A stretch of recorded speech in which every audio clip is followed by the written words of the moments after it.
الحق من ربك فلا تكونن من الممترين. بسم الله الرحمن الرحيم. الحمد لله والصلاة والسلام على رسول الله وعلى آله وصحبه أهل الله وبعد. السلام عليكم ورحمة الله وبركاته. لن يقتي أفوبا الله إكاتي جفان النبي صلى الله عليه وسلم لن يبقى أطرفان النبي àtòun àti àwọn ará ilé àti gbogbo àwọn tí ó mọ̀ bẹ nílànà t'Ọlọ́run àti t'Ànábì tí lọ dijọ́ t'Ọlọ́run fi kásánmà àtilẹ̀. Lẹ́yìn eléyìí atọrọ fún àwọn tí wọ́n ní Al-Haqqu TV àbí Allah subhanahu wa ta'ala ilé iṣẹ́ náà Ọlọ́run bá ò ní jẹ́ ó jóná ọláàánú Ọlọ́run láàjẹ́ kan ṣo Ọlọ́run. Èyí tá mú wá fúnra wa ní dédé àkókò yìí òun náà ni ọ̀rọ̀ nípa ìmọ́tótó nínú Islam. Ìmọ́tótó nínú Islam. Ìmọ́tótó nínú Islam nǹkan kan ni tó já sí pé umurun muhimma jiddan, nǹkan kan ni tó já sí pé nǹkan tó ṣe kókó ni nínú al-Islam, ó ṣe pàtàkì nítorí pé ìjọsìn ọmọ ènìyàn ja'alaha Allah subhanahu wa ta'ala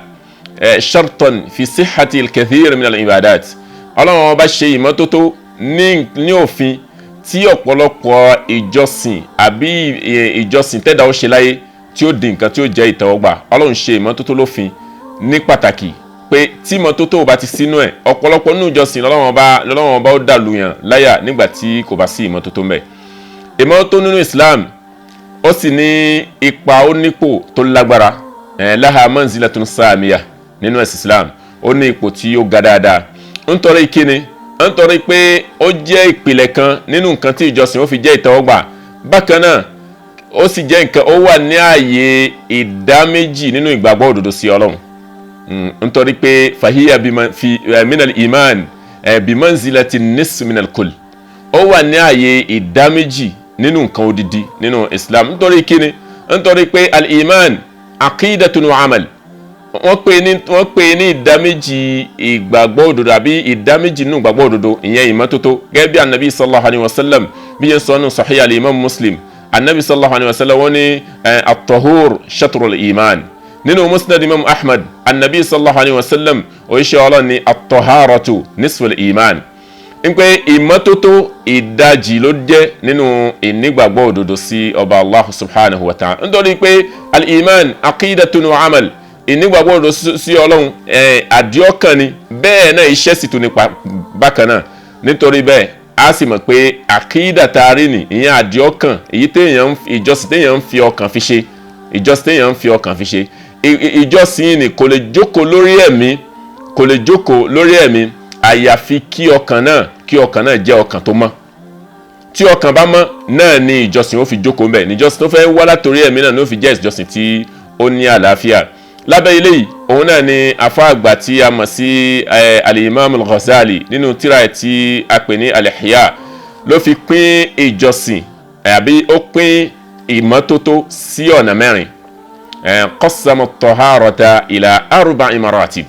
ó pín nǹkan tí ń jẹ́ ìmọ́tótó sí ọ̀nà mẹ́rin. Al-martabatul ula, ìyẹn ni pé ìpele tàkọ́kọ́ nínú ìmọ́tótó òun náà ni kíni, òun náà ni taharatu aw tathhir adh-dhahir min al-ahdath wal akhbath, kéèyàn fọ ara báyìí nínú gbogbo nǹkan tí ń jẹ́ ẹ̀gbin tá ń fojú rí tí Islam sọ fún wa pé ká fọ, àtẹ̀gbin tá ìrí tí Islam sì ní ká má fọ. Nítorí ẹ̀gbin kan bẹ tá ń rí tí Islam ní ká fọ, ẹ̀gbin míì wà àìrí Ọlọ́run kan ní ká fọ ni. Lápèjúwe sí ọ̀rọ̀ yìí òun ni pé Ọlọ́run ní tí ọkùnrin àtobìnrin tí wọ́n bá súnmọ́ra wọn, ìyẹn ìwẹ̀ jánábà, Ọlọ́run ní ká wẹ gbogbo ara wa. Bẹ́ẹ̀ sì ni tá a bá wo bí tí ẹ̀gbin ti ń jáde ní àyè kan ṣo ni, àyè kan ṣo lẹ̀gbin ti ń jáde. Kí ló wá fà t'Ọlọ́run ní ká wẹ gbogbo ara? Allahu alam. Kódà kéèyàn wẹ kẹ̀kàn kó má ti ìwẹ̀ tí Ọlọ́run ní ká wẹ̀, ara ò tí ì mọ́. Nítorí kíni? Nítorí pé ẹ̀gbin kan bẹ́ẹ̀ Ọlọ́run ló ní ká fọ̀. Kí ló fà tó fi ní ká fọ̀ àti pé irú ẹ̀gbin wo ni eléyìí pamọ́ sí wa?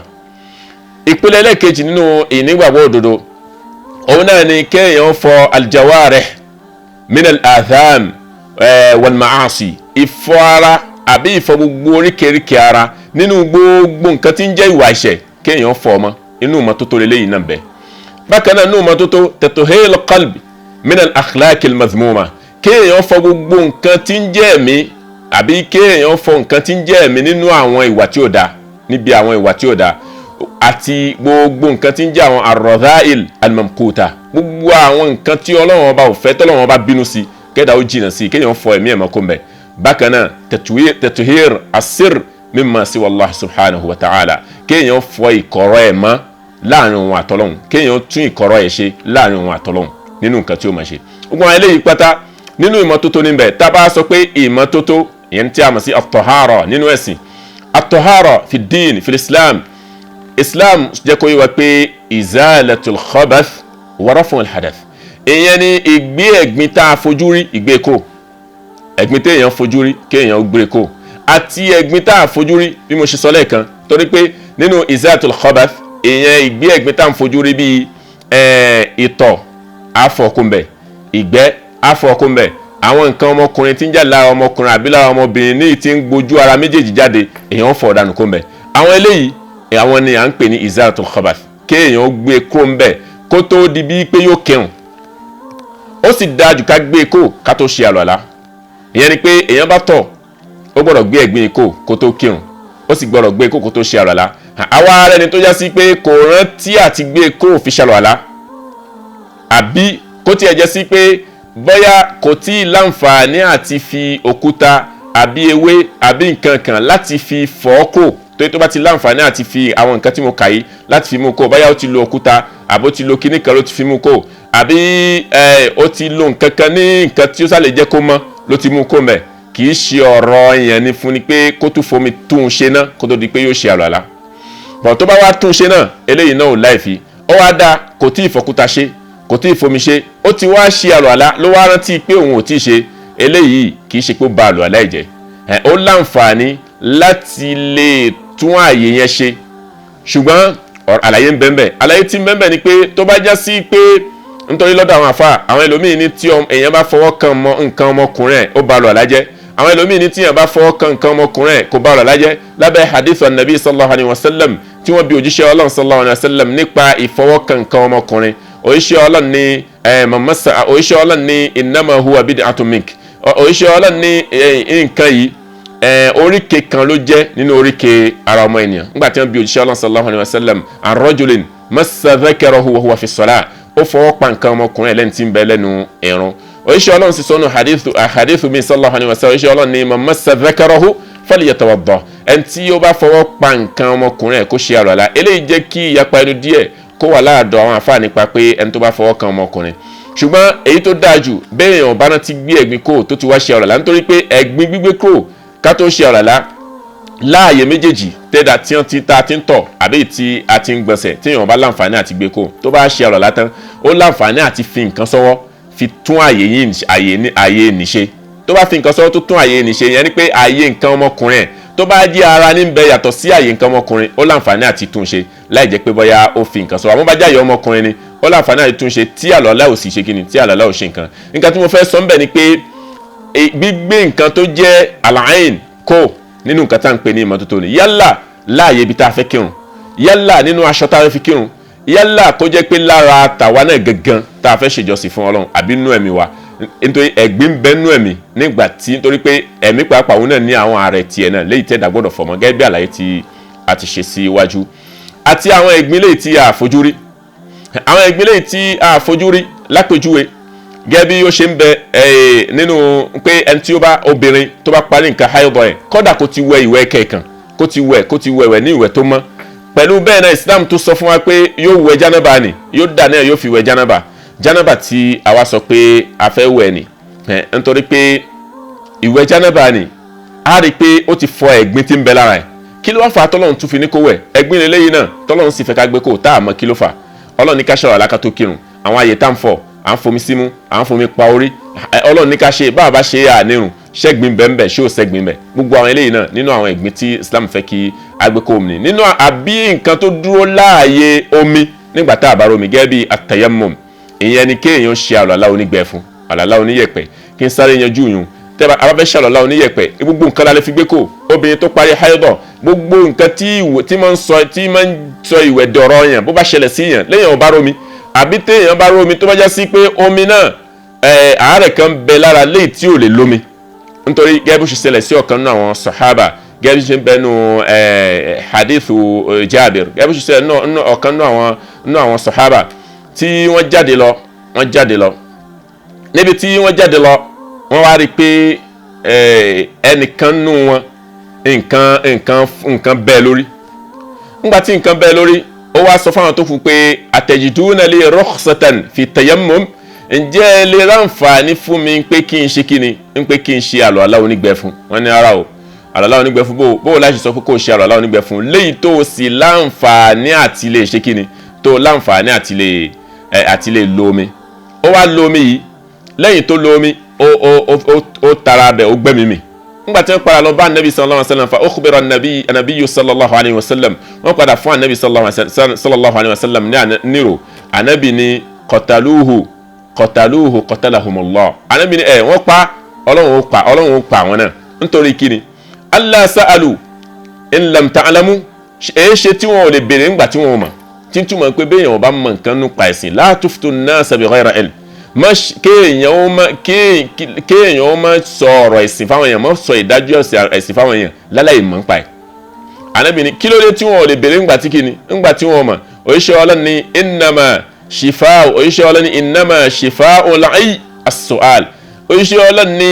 ìwòsàn aláìmọ̀kan òun ni kó béèrè. Ìtumọ̀ ọ̀rọ̀ yẹn ni pé a lè fi àlùwàlá onígbẹ́ fún ní ìgbà tí a bá ṣe kíni tá a bá rí omi bá ṣe sáré ṣe yun ni pé a fọwọ́ kan yẹ̀pẹ̀ a sì fi pa ojú wa àti ọrùn ọwọ́ méjèèjì lọ́dọ̀ àwọn afáàmì a pàdé ìgúnpá èyí ohun inú méjèèjì a fi pa ojú a sì fi pa ọrùn ọwọ́ méjèèjì tó bá wá wù wá a lè fi ọwọ́ náà kanlẹ̀ lẹ́ẹ̀mejì ká fi kanlẹ̀ lákọ̀ọ́kọ́ ká fi pa ojú ká fi kanlẹ̀ lẹ́ẹ̀kejì ká fi pa ọrùn ọwọ́ tó bá sì wù wá a lè ṣe ní ẹyọ kan ká fi kanlẹ̀ lẹ́ẹ̀kan ṣo ká fi pa ojú ká tó fi pa ọrùn ọwọ́ wa méjèèjì kí a sì lọ kírun bẹ́ẹ̀ gbogbo nǹkan tí mo ń sọ ìwẹ̀ dọ̀rọ̀ yẹn àti ọ̀làdọ̀rọ̀ yẹn náà ni a lè lo àtàyámùmù fún. Tọ́ gbogbo méjèèjì tí mo wá kà yìí à ń sọ nípa pé nǹkan tí ẹ̀gbin tá a rí tá ń gbé kúrò àti ẹ̀gbin tá a rí léyìí tí a fẹ́ gbé kúrò méjèèjì ni a lè lo omi la lè lo àlùwàlá onígbẹ́ fún láti lè fi ṣe ìyanjú àwọn nǹkan wọ̀nyí. Tọ́ irú omi wo la wá lè lò láti lè fi ṣe àtàyámùmù àbí láti lè fi ṣe àtọ̀hárà láti lè fi ṣe ìmọ́tótó omi wo la lè lò láti lè fi ṣe ìmọ́tótó omi tá a lè lò nínú àwọn omi tí a lè fi ṣe ìmọ́tótó alákọ̀ọ́kọ́ ńbẹ̀ omi tí bá ń wá láti sánmọ̀ gẹ́gẹ́ bí Ọlọ́run bá ṣe sọ fún wa pé nínú suratul Furqan wa anzalna minas samai ma'an tahura Ọlọ́run ní àwa Ọlọ́run la sọ omi tó mọ́ kalẹ̀ láti sánmọ̀ nínú omi tá a lè lò léyìí tí a lè fi ṣe ìmọ́tótó òun náà ni àwọn omi odò ó lè jẹ́ omi òkun ó lè jẹ́ omi ọ̀sà àwọn omi odò tá ń lò làwọn omi odò kéékèèké tí ń bẹ ládùúgbò ẹnì kọ̀ọ̀kan gẹ́gẹ́ bí anabi sallallahu alayhi wa sallam bó iṣẹ́ Ọlọ́run ṣe sọ nínú hadith Abi Hurairah èyí tí wọ́n bi iṣẹ́ Ọlọ́run sallallahu alayhi wa sallam anima il-bahri wọ́n bi òjíṣẹ́ Ọlọ́run nípa omi odò ń pé ya Rasulullah inna narkabu al-bahra àwa tó rí yàmọ́ ń gun eré omi ṣùgbọ́n tá a bá gun eré omi la nahmilu ma'ana illa al-qalil min al-ma a bá gun eré omi díẹ̀ la mọ́ ń bù dání in tawadda'na bihi atushna tá a bá fomi náà ṣàlùwàlá a bá fẹ́ mu mi à ní romi tá a lè mu afana tawadda'u bima'il bahr ǹjẹ́ a lè fi omi odò ǹjẹ́ a lè fi ṣàlùwàlá oníṣẹ́ Ọlọ́run ni huwa tahuru ma'uhu al-hillu maytatuhu oníṣẹ́ Ọlọ́run ní omi tẹ́ẹ̀rí ni omi odò tẹ́ẹ̀rí ni omi tó mọ́ ni bákan náà omi tí nǹkan tó já sí pé òkú mbete tó bá kú sínú ẹ̀ nǹkan tó mọ́ ni nínú omi tí a lè lò nínú omi òun náà ni omi kànga bí wọ́n ṣe bi Ànábì sallallahu alayhi wa sallam nípa bi'ru bùdá àdìsẹ́ Ọlọ́run sallallahu alayhi wa sallam òṣìṣẹ́ Ọlọ́run ní omi tó bá ti jẹ́ omi tó mọ́ la yunajjisuhu shay òṣìṣẹ́ Ọlọ́run ní kò sí nǹkan kan léyìí tí yóò padà sọ di omi ẹ̀gbin. Tọ́ àwọn omi tí a lè lò yìí láwọn omi tí mo sọ pé omi tá a lè lò bóyá omi odò bóyá omi òjò àbí omi kànga láwọn omi tí a lè lò yìí ọ̀rọ̀ pọ̀ lórí omi lọ́dọ̀ àwọn àfáà nípa pé àwọn omi wọ̀nyí kí ló lè ṣẹlẹ̀ sí tí ó jẹ́ lílò kí ló ṣẹlẹ̀ sí tí ò ní jẹ́ lílò àti pé tí omi náà tẹ́gbìn bá wọnú ẹ̀ ṣá lè lò tí nǹkan mi bá wọnú ẹ̀ ní nǹkan tó mọ́ ṣómi tí a lè lò ní pẹ̀lú yọ̀ǹda lọ́dọ̀ Ọlọ́run tọ́lọ́run báyìí tún yọ̀ǹda pé kí a máa pàdé a máa tẹ̀síwájú lórí àárín ibi tí a dé yìí eléyìí àtún kí àwọn ní Hakku TV bí a ṣe kí wọn ní ìbẹ̀rẹ̀ abẹ́ Allah subhanahu wa ta'ala àwa tá a wí àtẹ̀yìn tí ẹ gbọ́ Ọlọ́run jẹ́ kí o ṣe wá ní àǹfààní subhanakallahumma bihamdik نشهد أن لا إله إلا أنت نستغفرك ونتوب إليك والسلام عليكم ورحمة الله وبركاته. سبحان الله والحمد لله والله